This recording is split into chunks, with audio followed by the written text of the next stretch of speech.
क्या शरण लेकर भारत में रह रही बांग्लादेश के पूर्व प्रधानमंत्री शेख हसीना के बयानों को लेकर भारत बांग्लादेश के बीच बीते 10 दिनों में तनाव बढ़ा है? बांग्लादेश ने यह आरोप लगाया है कि भारत में रह रही पूर्व प्रधानमंत्री शेख हसीना लगातार ऐसे बयान दे रही हैं जिन्हें बांग्लादेश भड़काऊ मानता है। हालांकि हिंसा की आग में जल रहे बांग्लादेश की पूर्व प्रधानमंत्री शेख हसीना ने मोहम्मद यूनुस के नेतृत्व वाली अंतरिम सरकार पर ही चरमपंथी तत्वों को बढ़ावा देने, भारत विरोधी भावनाएं भड़काने और लोकतांत्रिक व्यवस्था को कमजोर करने का आरोप लगाया है। एक वर्चुअल इंटरव्यू में हसीना ने यह आरोप लगाया है कि बांग्लादेश में हालिया तनाव जानबूझकर पैदा किया गया है। यह घटनाक्रम घरेलू स्थिरता और क्षेत्रीय सुरक्षा दोनों को खतरे में डालते हैं। बांग्लादेश की अवामी लीग पार्टी के प्रमुख शेख हसीना का यह बयान ऐसे समय में आया है जब कट्टरवादी छात्र नेता शरीफ उस्मान हादी की मौत के बाद देश में ताज़ा हिंसा भड़क उठी। हालांकि पिछले 1 साल से ज्यादा समय से भारत में रह रही शेख हसीना कई मौके पर यूनुस सरकार के खिलाफ बयान दे चुकी हैं और यूनुस सरकार इसका इस्तेमाल भारत विरोध में कर रही है। 5 अगस्त 2024 को हुए राजनीतिक बदलाव के बाद से भारत और बांग्लादेश के रिश्तों में तनाव बना हुआ है, लेकिन ये संबंध अब और ज्यादा बिगड़ते नजर आ रहे हैं। पिछले 10 दिनों में तेजी से बदलते घटनाक्रम में भारत बांग्लादेश के रिश्ते में भारी तनाव देखा जा रहा है। बांग्लादेशी छात्र नेता शरीफ उस्मान हादी की मौत के बाद भारत विरोधी प्रदर्शनों और फिर मेमनसिंह जिले में एक हिंदू युवक दीपू की मॉब लीचिंग को लेकर दोनों देशों के रिश्ते काफी बिगड़ गए हैं।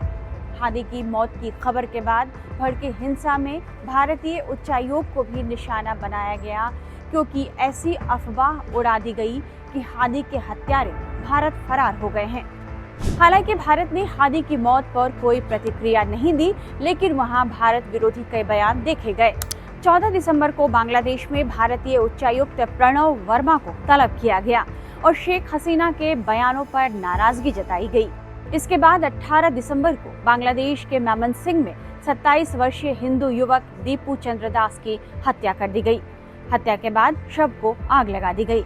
19 दिसंबर को दीपू चंद्रदास की हत्या को लेकर बांग्लादेश और बाहर के देशों में आक्रोश देखा गया।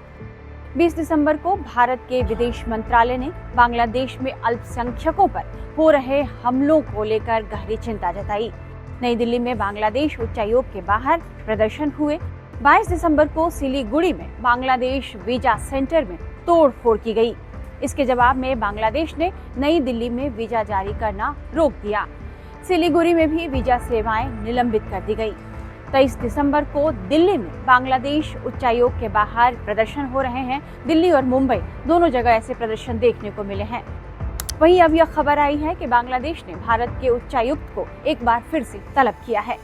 विश्लेषकों के अनुसार भले ही वीजा सर्विस बंद करने का फैसला अस्थायी हो सकता है, लेकिन यह इस बात का संकेत भी है कि दोनों देशों के बीच संबंध अब कितने नाजुक मोड़ पर पहुंच गए हैं। पिछले साल बांग्लादेश में सत्ता से बेदखल होने के बाद जब से हसीना ने भारत में शरण ली है, तभी से दोनों पड़ोसी मुल्कों के बीच में संबंधों में तनाव देखा जा रहा है। मोहम्मद यूनुस सरकार के शपथ ग्रहण के बाद अल्पसंख्यकों पर हुए हमलों को लेकर नई दिल्ली ने चिंता जताई। जानकारों का मानना है कि चूंकि भारत ने शेख हसीना को शरण दी है, इसलिए भारत को बांग्लादेश में टारगेट किया जा रहा है। बांग्लादेश शेख हसीना के बयानों का महज बहाना बना रहा है, लेकिन असल में वह गुट जो बांग्लादेश में हमेशा से भारत विरोधी रहा है और शेख हसीना के चलते वह प्रभावशाली नहीं हो पाया, अब वह प्रभाव की स्थिति में है। बांग्लादेश में जो भारत विरोधी ताकतें थीं, वह शेख हसीना के खिलाफ भी थीं, क्योंकि वह मानती थीं कि हसीना का झुकाव भारत की तरफ है।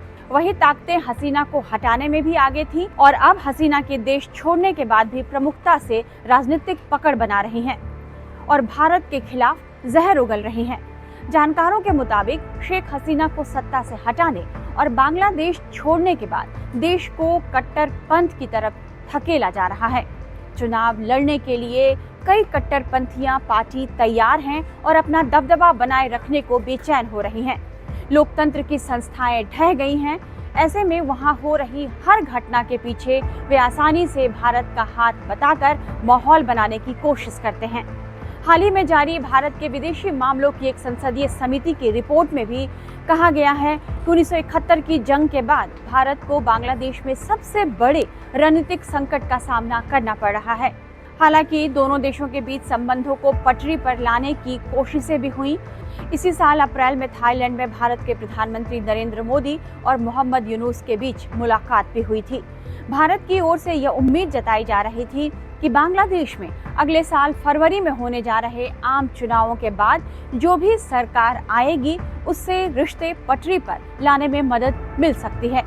लेकिन कुछ राजनीतिक विश्लेषकों का यह मानना है कि उस्मान हादी की मौत के बाद अब यह निश्चित नहीं है कि बांग्लादेश की अगली सरकार का भारत के लिए क्या रुख होगा। इस तरह के तमाम एक्सप्लेनर्स और बाकी खबरों के लिए आप बने रहिए टाइम्स नाउ भारत के डिजिटल प्लेटफॉर्म के साथ। हमारे साथ जुड़े हैं विदेशी मामलों के जानकार रोविंदर सचदेवा जी।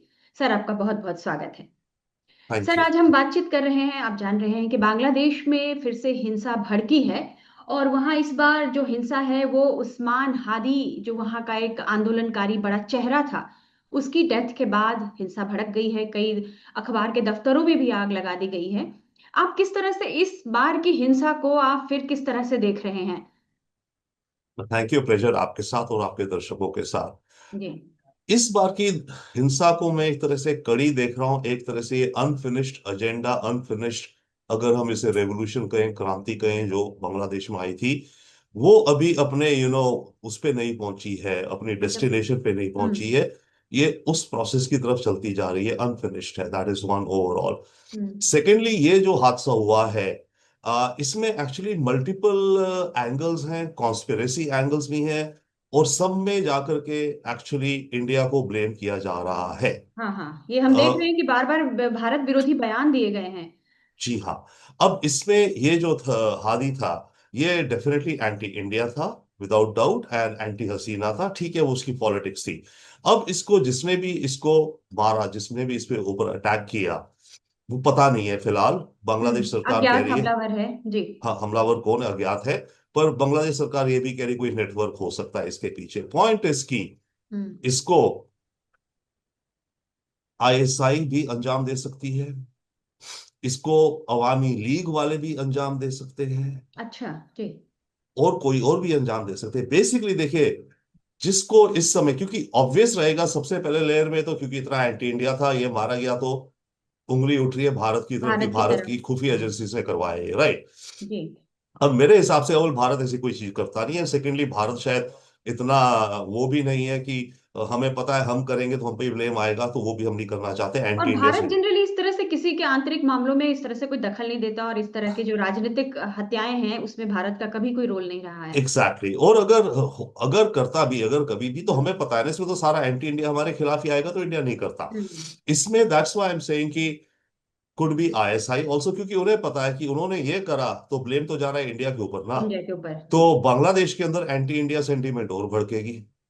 ओके, जो कि पाकिस्तान का एजेंडा है कि बांग्लादेश और इंडिया के बीच में ज्यादा डिवाइड्स और बढ़ जाए। वो करना, बढ़ना। हम्म। सेकेंडली, कहने को अगर देखिए, कुछ भी पॉसिबल है इस समय जो हालात चल रहे हैं। अवामी लीग भी हो सकती है।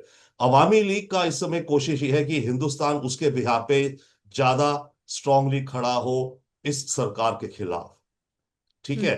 जी। तो उनको भी, चाहे वो हमारे हम उनको सपोर्ट करते हैं, हसीना को हमने डेफिनेटली सपोर्ट किया, शेयर दी है, हमारी फ्रेंड है। बट देखिए, ये जो अंदर के अंदर जो बातें होती, कुछ कह नहीं सकते। Okay, so that could also be so. तो कह नहीं सकते कि कौन से एलिमेंट्स हैं जिन्होंने ये करा, पर उन सबको, जिससे भी करा, उसे पता है कि ये फिंगर इंडिया की तरफ जाएगी और भारत और बांग्लादेश के रिश्ते बिगड़ेंगे।